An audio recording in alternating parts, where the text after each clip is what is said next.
Hello everyone, welcome back. आज का topic है media planning in advertising management. So let's begin. Important topic है, exam के point of view से भी एक इम्पॉर्टेंट क्वेश्चन बनता है मीडिया प्लानिंग से। तो इस टॉपिक को बहुत अच्छे से प्रिपेयर करें आप। So let's begin. तो सबसे पहले हम ये समझेंगे कि मीडिया प्लानिंग है क्या। ठीक है, media planning is the selecting appropriate media for carrying advertising message. जब भी हम कोई भी प्रोडक्ट या किसी भी प्रोडक्ट या उससे रिलेटेड कोई भी इंफॉर्मेशन है अपनी टारगेट ऑडियंस के साथ शेयर करते हैं, तो हमें अप्रोप्रिएट मीडिया सिलेक्ट करना होता है कि भाई कौन सा मीडिया हमारे लिए बेस्ट रहेगा।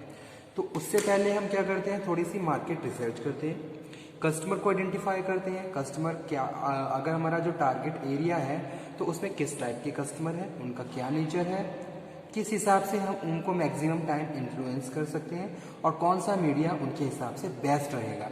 तो कहीं ना कहीं ये सारे पॉइंट्स मीडिया प्लानिंग से रिलेटेड हैं, जो कि मोस्ट इंपॉर्टेंट रोल प्ले करते हैं किसी भी एडवर्टाइजिंग, किसी भी प्रोडक्ट की एडवर्टाइजिंग में और उसकी सक्सेस में। ठीक है, तो वही चीज यहाँ पे रिटर्न है, media planning is selecting appropriate media. यानी कि जो भी हमारा प्रोडक्ट है, जो भी हमारी टारगेट ऑडियंस है, उसके हिसाब से हम एक एप्रोप्रिएट मीडिया सिलेक्ट करते हैं। यानी कि उनके इंटरेस्ट के हिसाब से या उनके हिसाब से हम मीडिया को सिलेक्ट करते हैं, ताकि हम मैक्सिमम ज़्यादा से ज़्यादा कस्टमर को कवर अप कर सकें, उनको टारगेट कर सकें और उनको इन्फ्लुएंस कर सकें। तो यहाँ पे जो अप्रोप्रिएट मीडिया सिलेक्शन है, इसका मतलब है कि भाई सबसे पहले तो आप ये आइडेंटिफाई करोगे कस्टमर किस टाइप के कस्टमर हैं, उनका क्या एजुकेशन, कितने वो नॉलेजेबल हैं। ठीक है, उनकी क्या लाइकिंग है, उनकी क्या डिसलाइकिंग है, किस एरिया से, किस प्रोफेशन से बिलोंग करते हैं और क्या उनका नेचर है। और उसी के हिसाब से फिर हम उनके बिहेवियर को इन्फ्लुएंस करते हैं। जैसे कि अगर मैं एग्जांपल कोट करूं कि भाई जॉब पर्सन जो होते हैं, जो जॉबर्स होते हैं, उनके पास टाइम नहीं होता, वो ऑलवेज वो बिजी होते हैं, लेकिन वो वीकेंड्स पे थोड़ा टाइम अपने लिए निकालते हैं। तो वीकेंड्स पे उनको शॉपिंग करना अच्छा लगता है, शॉपिंग मॉल्स में जाना अच्छा लगता है। तो हम उनको कवर अप करने के लिए, उनको इन्फ्लुएंस करने के लिए हम उसी मीडिया को सिलेक्ट करेंगे जो उनके लिए अप्रोप्रिएट है। ठीक है, तो ये यहाँ पे हम बात कर रहे हैं under media planning. Media planning is the selecting appropriate media for carrying advertising message to target audience and deciding how much to spend on each media।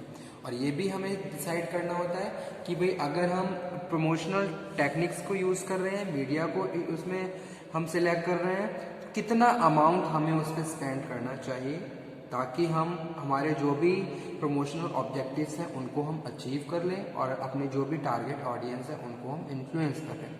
So that is also part of media planning. So that's why I am saying how much to spend on each media and scheduling when the advertisement is to run. Okay, कुछ standard definitions जिसका हम यहाँ पे जिक्र करेंगे अब, जैसे कि अकॉर्डिंग टू कॉलर रॉइट, लिख भी देता हूँ साथ के साथ।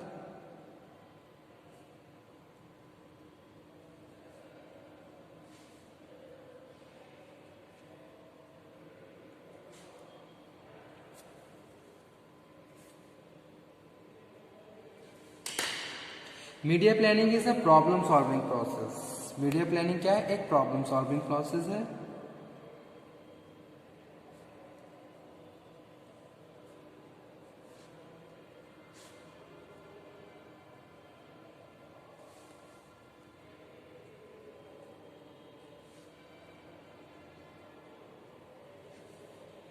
It identify the problem as to how can media choice help meet marketing objectives।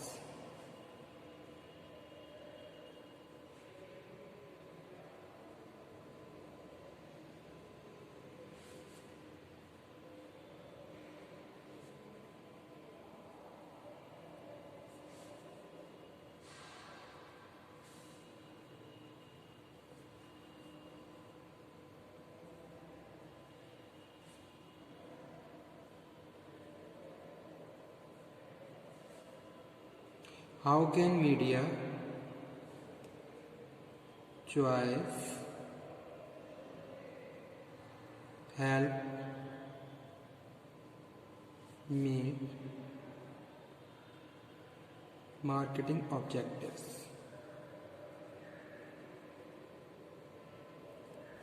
So regarding this, we can also say that कि भी मीडिया प्लानिंग इज ऑल्सो है चॉइस ऑफ अल्टरनेटिव्स, यानी कि कौन से चॉइस ऑफ अल्टरनेटिव्स आपके पास available हैं, जितने भी अवेलेबल हैं उनमें आप क्या कर रहे हो, अपने इंटरेस्ट के हिसाब से किसी एक को सिलेक्ट कर रहे हो, किसी एक मीडिया को सिलेक्ट कर रहे हो. That is also consider as a budget में भी आपने जिसको कंसिडर किया है, तो that is media planning. Media planning is the process of determining how to use time and space to achieve advertising objectives. किस तरीके से हम टाइम और स्पेस को प्रॉपरली यूटिलाइज कर सकते हैं ताकि हम एडवर्टीजमेंट के ऑब्जेक्टिव्स को अचीव करें. One of those objective is always to place the advertising message before a target audience. ठीक है, कि भी जो भी मैसेज है किस तरीके से हमें कम्युनिकेट करना है और कौन से सोर्सेज के थ्रू हमें कम्युनिकेट करना है ताकि हम जो भी हमारे टारगेट ऑडियंस है उनको प्रॉपरली इन्फ्लुएंस कर सकें. So that is also media planning. Media planning, traditionally media planning was essentially based on client media strategy.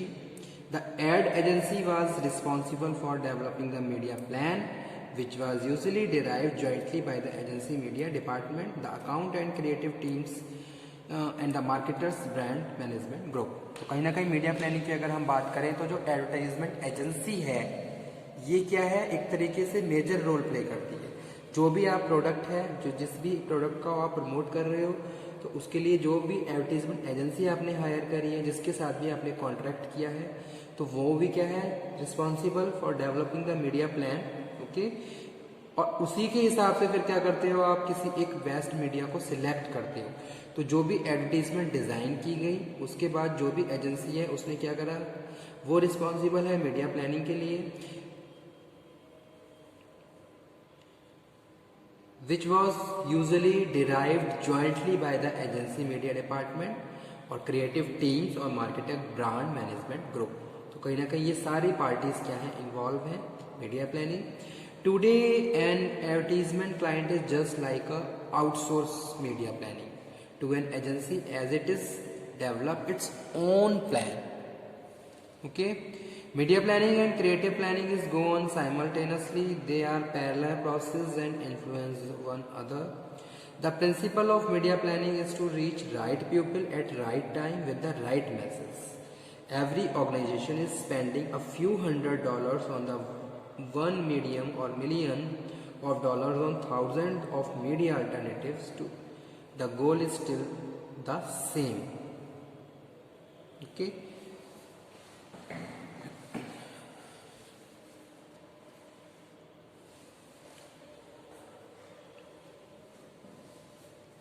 The principle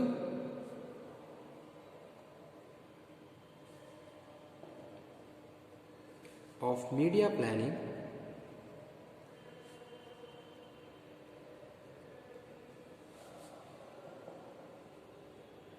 is to reach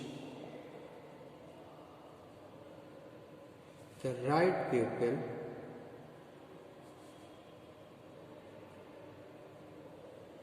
at right time with right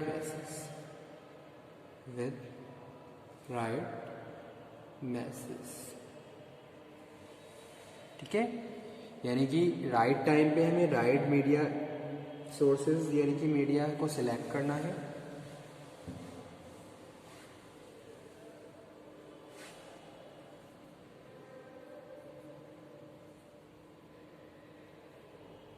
अब बहुत सारी चीज़ें ऐसी होती हैं जो हमारे प्रोडक्ट पे भी डिपेंड करती हैं कि हमारे प्रोडक्ट का क्या नेचर है.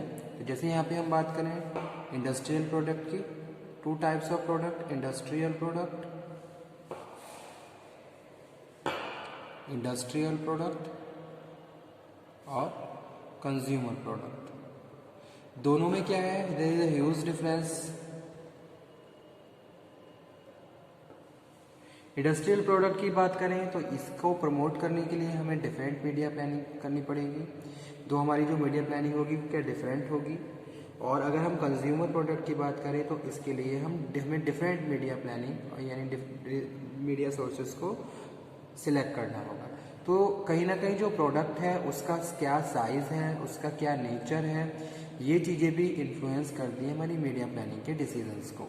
ओके, उसी के हिसाब से फिर हम क्या करते हैं, किसी एक बेस्ट मीडिया को सिलेक्ट करते हैं और उसके थ्रू अपने जो भी हमारे टारगेट ऑडियंस है उनको मैसेज कम्युनिकेट करते हैं, ताकि हम उनको प्रॉपरली अवेयर कर सकें, मोटिवेट कर सकें, परसुएट कर सकें। तो कहीं ना कहीं जो प्रोडक्ट है उसका नेचर भी क्या है, मीडिया प्लानिंग में इंपॉर्टेंट रोल प्ले करता है। उसके बाद जो हम डिस्कशन कर रहे हैं वो किससे रिलेटेड है, कंज्यूमर से रिलेटेड, कि भाई हम ये फाइनली ये सब कर क्यों रहे हैं, बाइंग एंड सेलिंग्स, खरीदने और बेचने के लिए, यानी कि कंज्यूमर के लिए कर रहे हैं। अब कंज्यूमर भी क्या है, एक तरीके से मोस्ट इंपॉर्टेंट रोल प्ले करता है। सबसे पहले हम कंज्यूमर को अंडरस्टैंड करेंगे, उसके बिहेवियर को अंडरस्टैंड करेंगे कि भी कंज्यूमर को आज के टाइम में चाहिए क्या, किस तरीके से हम उसको इन्फ्लुएंस कर सकते हैं मैक्सिमम, ठीक है। उसकी क्या लाइकिंग है, क्या डिसलाइकिंग है, लाइकिंग डिसलाइकिंग क्या है, क्या चीज़ वो प्रेफरेंस क्या है उसका आज के टाइम में, और किस तरीके से हम उसको इन्फ्लुएंस, उसके बिहेवियर को चेंज कर सकते हैं, ठीक है। तो media planning is also consider as we have to properly understand the consumer behavior. We have to understand consumer behavior, how we can influence उनको, उसको किस तरीके से इन्फ्लुएंस कर सकते हैं, किस तरीके से मोटिवेट कर सकते हैं, उसका क्या प्रेफरेंस है, क्या और उसका क्या टेस्ट है।